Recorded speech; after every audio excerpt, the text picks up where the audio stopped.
So what are the points of these strings of videos that I keep on getting cut off from?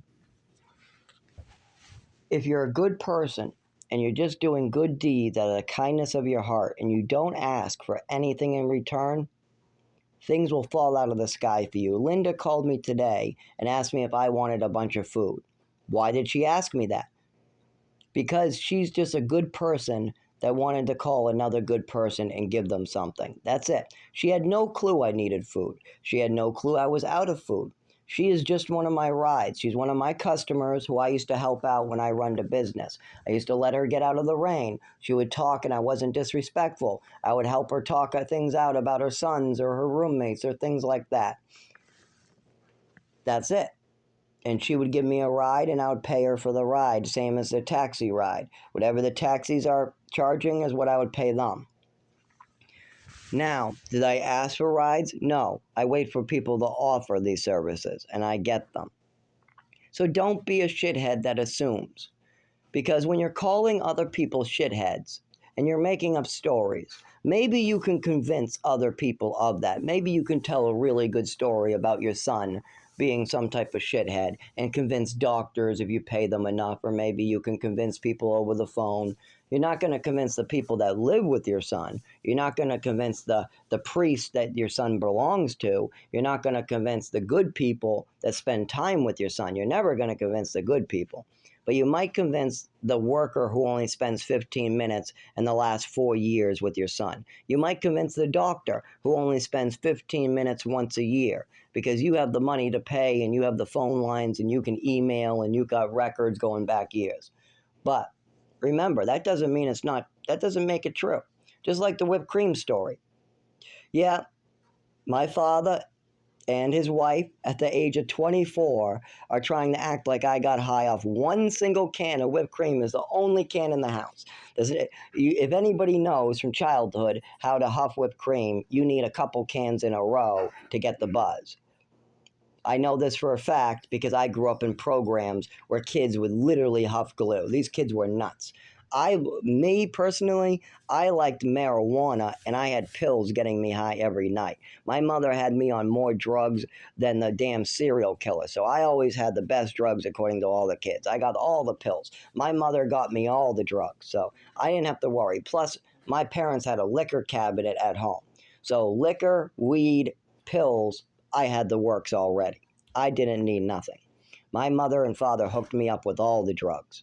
But the other kids, they didn't have drugs like that. They didn't have 10 pills at night to choose from. They didn't have mothers and fathers with liquor cabinets at home. They only had the weed dealer down the street, same as me, that didn't sell to any of us. You had to convince them. You had to spend years being really convincing. So these kids had no drugs. So they would go buy super glue or do something stupid. Like one of the kids had a spray paint can that he was huffing. And so I wanted the tag. I was an artist. I was always spray painting or doing art. I had a little marker set where I would do like little tags on stuff, like a little marker tag.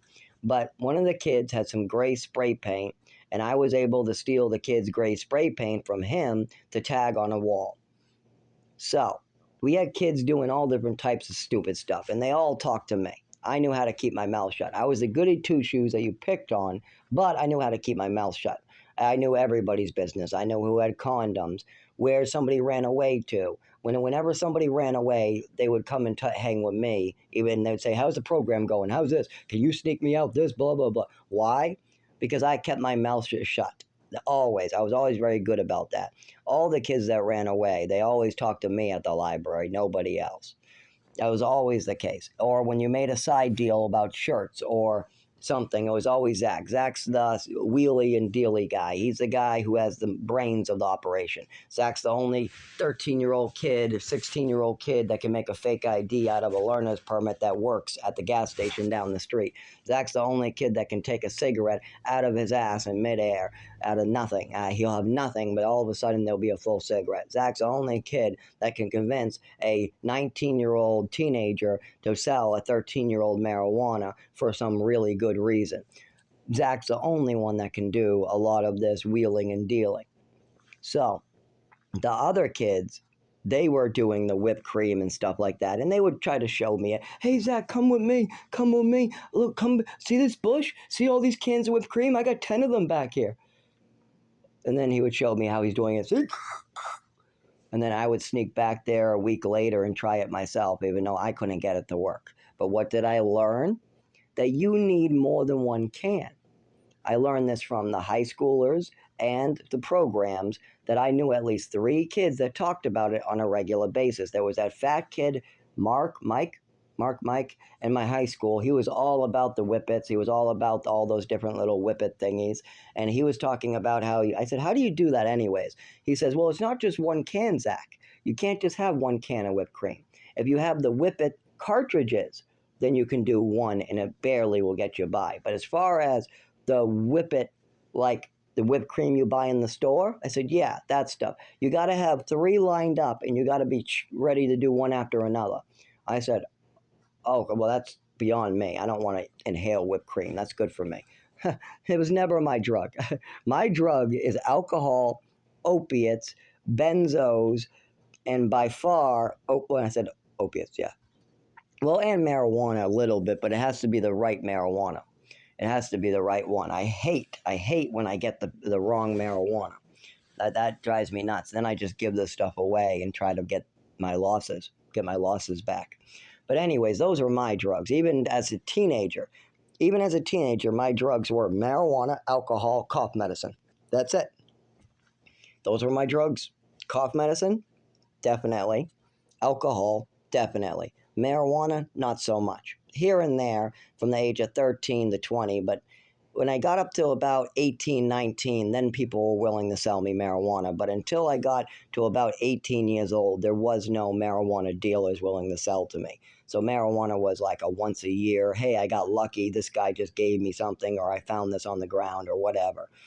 So, but by the way, don't smoke anything off the ground. You never know what the fuck is put in it. There's a lot of crazies out there. And as a teenager, you might not think it's that bad. But when you start meeting these crazy people and when you're realizing how many crazy narratives have been pushed and how many crazy people are willing to drug their kids and poison their kids or do fucked up things, or that our government is willing to poison us as well. Like during alcohol prohibition, they were putting poison in the alcohol so that way people would get sick if they tried to drink it. So when there's stuff like that going around, it's not a good idea to smoke free weed off the ground. You get a test dummy first. Get somebody who's a dummy willing to smoke it first, like I always had. There's always the stupid kid who's playing with Black Widows on the side and under a cup, or the kid who's willing to stick his hand into a hole, or the kid willing to smoke the stuff off the ground first. Like one time I found some orange marijuana. Marijuana that was orange instead of green. I wanted it real bad. I wanted to smoke it real bad. But I wasn't going to be the first. So I went back to the shelter in Lawrence. I was in the shelter in Lawrence about 20 years old. I looked for some of the people in there. I gave them the damn bag. And I said, if you smoke this in front of me, you can have it. And then you got to tell me how you feel tomorrow. They said, fine, great deal. So they rolled up this orange weed. They smoked the whole fucking thing. They said it was the best weed they ever had, feel great, was good stuff. They wanted to know where I got it. I said I found it. They said, oh, I wish you knew where we got this stuff. This stuff is great, blah, blah, blah. The next following day, I asked them, how do you feel? Is it good? They said, that was great shit. That's some of the best. That's medical grade. I looked it up and asked around. That orange stuff comes from a dispensary. I said, oh, that's why it's orange colored. Okay. So then I waited a little longer. After I kept on hearing it was the best stuff, it was good, it's safe, made him feel a lot better. At that point, I broke out the rest and I went to smoke it. I was packing a bowl with it, a tiny, tiny sample bit for me, and somebody offered to buy the rest up for $10. And I sold it. I just sold it. He said he wanted to smoke it with me. He smoked it, this orange marijuana. I took like a puff or two, said, this is pretty good. And then the guy gave me money. And I said, I'd rather have money. Because this is ground. Anything found on the ground, if you can get money for, is a come up. Even if it's a $100 item. You find a watch on the ground and somebody offers you $10, $20, sell it. sell it. Don't question it, because you don't know where that watch came from. You don't know if it's stolen. You don't know if it's hot. You don't know what the fuck it is. All you know is that there's a watch on the ground and somebody else wants to take responsibility for it. So they want it, great. Yeah, sure, I found this right here. You want it? Fine, good. They know it's found. They know where you found it, all that. But make sure that it's like right then, right there. Don't go selling things you found a month later, because then if it is stolen, that's a bad, bad rap right there. But if you're walking down the street, you find something on the ground, the guy next to you says, "Oh my God, I didn't even see that." And you keep walking and you like the watch, it runs. And then the guy goes, "That watch runs?" And you say, "Yes." And then the guy goes, "I really like that watch." And I go, I like it too. And then the guy goes, "I'll give you $10 for it." Say yes. Because you know what? He could have found that just as quickly as you. And the $10 while you're homeless could mean a lot. So I had a lot of those type of things too. Because I used to find stuff just on the ground all the time. It's amazing what people lose, especially if you go my route. What I used to do is at about 5 a.m., 4 a.m. every morning, I would do a loop where all the bars meet and the back alleys and look for all the drunks lost stuff. Because it's dark, you can't really see the ground really well at nighttime, and drunks lose stuff from their pockets all night. So if you're the first person after the bar closes to search those streets, you'll find phones, wallets, you'll find money. I found lots of money. Oh my God, I used to find so much. And you can get a lot of free stuff. Or you can be a good person like I am, and stuff just falls out of the sky, food, things that are good. And that's what I say. Be a good person. Don't make assumptions. Don't be one of those people that are an asshole making up their own fantasies and assumptions. Hey, the whipped cream can is half empty and it seems slurry like. So that means that people are getting and partying their asses off in here. That's what that means. People are having a blast and getting high off this nitrous in here, because this can of whipped cream has enough nitrous to get you high. And that's what I'm going to say. And it must be the case. It must be.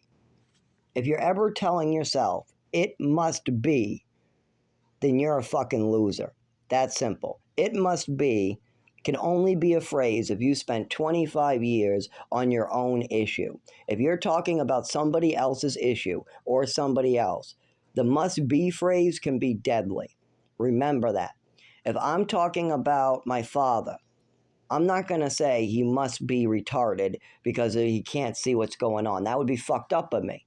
Instead, I would say, I know my father was present during my overdose. I know my mother told my father that they don't know what they're talking about, hung up the phone.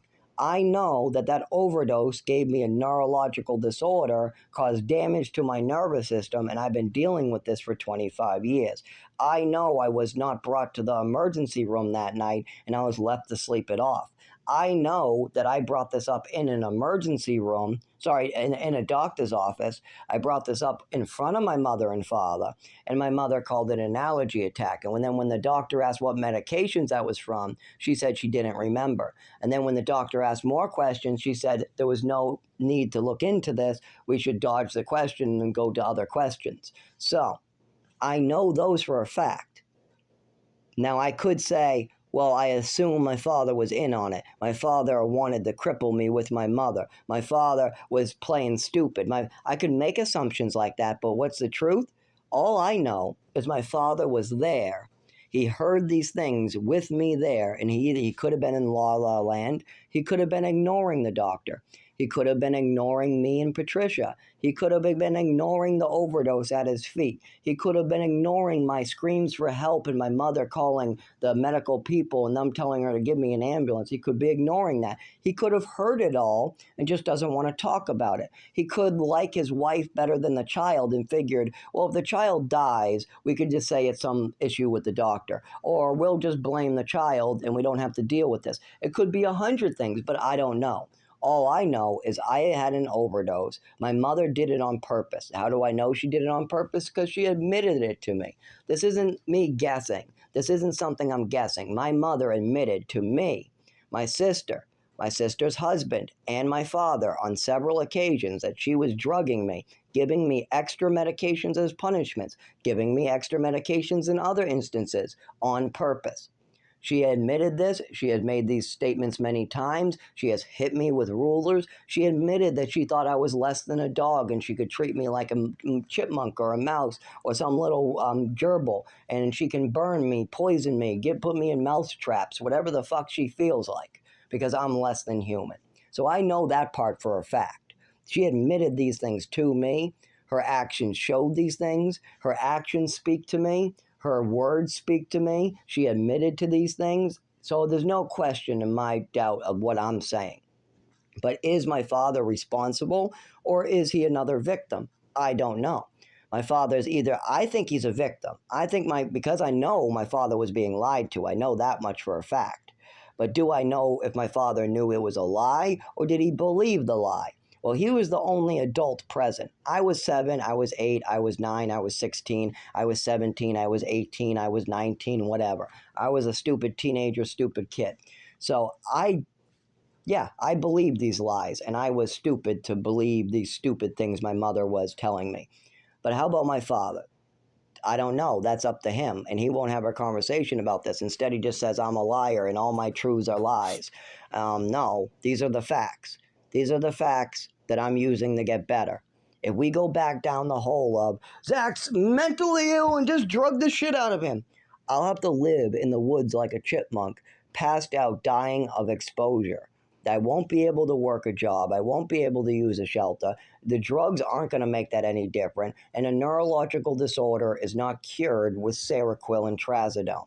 My seizures are not going to be cured with Trazodone and Seroquel. The doctors are not going to know how to treat me with this bullshit my father wants to keep on going with. So I can guarantee I'll die and continue getting hurt. How can I guarantee that? Because it's already happened for 25 years straight.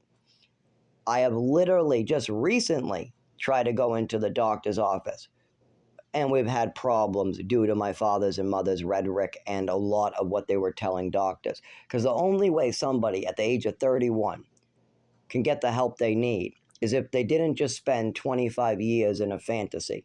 If you spent from age 5 to age 24 brainwashing your son, lying to your son, telling him he has made-up illnesses, then he has an actual illness that you hid from him, hid from doctors, lied about, and you've moved him around his whole entire life. When this adult then at the age of 24 tries to get help with his actual health issues, and he says, oh no, I need to hold a job, I need to raise a family, I need to get better, so let's get better already. When that happens, and he goes to the doctor and goes, hey, I have a neurological disorder. I've had seizures for 25 years. I've had falls. I have scars all over my bodies. I've had speech problems. I've had coordination problems. I've bumped in the furniture my whole life. I've had cuts and scrapes on my shin all through childhood. I've had falls during fireworks when the light shows went off. Cold has sent me to the ground. I get really locked up in my nervous system when it's cold out, and I really need help with this doctor. Then the doctor's going to type in your name. Okay, your name is Zachary, blah, blah, blah, and we got your medical record. Well, we're going to help you with this, don't worry. And we got nothing. Nope, your mother and father say that this is just a mental illness and all you need is some drugs, so we're not going to help you with that at all because we don't see anything about this. As far as we're concerned, you're just coming in here with a story for Social Security. Yeah, that's it. We get this all the time. There's rich white kids wanting money from the state who are too lazy to work. Yeah, that's probably what this is. This is probably some rich white kid wanting money, yeah. And the father, he's some good, great father who gave him everything. Yeah, his son lived with him all those years. Yeah, Zach never lived in New Mexico by himself, only saw his father 1 hour. No, Zach never lived in programs from the state during his teenage years. Zach never got beat with a ruler in the face. Zach never was on medications. Zach was allowed to go to school in New Mexico. Zach was allowed to go to school in Maine. Zach's not missing any of his education. We would see that on his file, for goodness sake. Why don't we see any of this on his Social Security? Why don't we see any of this on his medical record? Why don't we see any of this? Because my mother and father never informed anybody. Neither did my brother, my sister, and I wasn't told about it. You think I was told that I experienced an overdose and not an allergy attack? You think I was told about any of this? No. I had to figure it out bit by piece on my own by talking to doctors one by one. And yes, they do give me great information. I know I have a neurological disorder caused by an overdose at age 7.